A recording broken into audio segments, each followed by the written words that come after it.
Who would you thank for the gadget that you're using to watch this session right now? Yes, engineers. But there is a material that you should be thankful to. I'm talking about silicon, the second most abundant material on earth. It is a crucial component in electronics and computer chips. You are aware that materials exist as metals and non-metals. But is that it? Now let's make it a little more interesting for you. Silicon is neither a metal nor a non-metal. It belongs to a third group of materials called metalloids. Metalloid may sound like a person who loves heavy metal music, but it actually just describes a small collection of materials. However, there is no clear division of metalloids from metals and non-metals. So metalloids are actually those materials that have properties that could belong to either metals or non-metals. Now let's look at some properties of metalloids. Metalloids are generally solids like metals and brittle like non-metals. Their ability to conduct heat is neither as high as metals nor as low as non-metals. It is in between that of metals and non-metals. And if the metalloids conduct electricity, they do so at a higher temperature.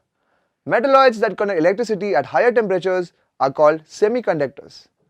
So the material silicon that we were talking about earlier behaves as a semiconductor and can be used in high-tech electronic devices. But silicon is not the only metalloid. The materials other than silicon that are officially included in the metalloid group are boron, germanium, arsenic, antimony and tellurium. Out of these, only a few are household names. And among these, arsenic is best known as a poisonous substance and is therefore mentioned in many detective novels. Although the element is toxic, it is used widely.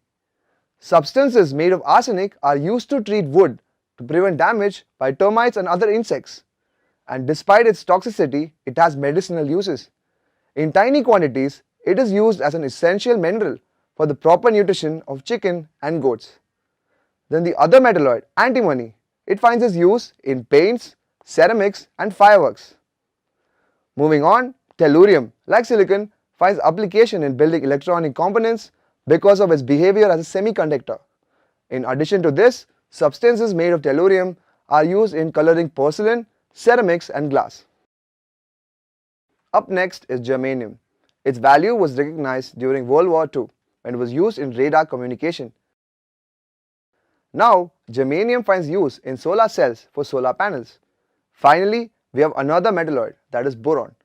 The uses of boron are also quite extensive, such as in the manufacture of fertilizers, glass and detergents. This widespread use of different metalloids in different fields is a result of their unique properties. You will study about this in detail in higher classes. Before we end, let us go through the key points once again. Metalloids are materials with properties in between those of typical metals and non-metals. Metalloids are brittle solids. Their ability to conduct heat is in between that of metals and non-metals. Some metalloids conduct electricity at a high temperature.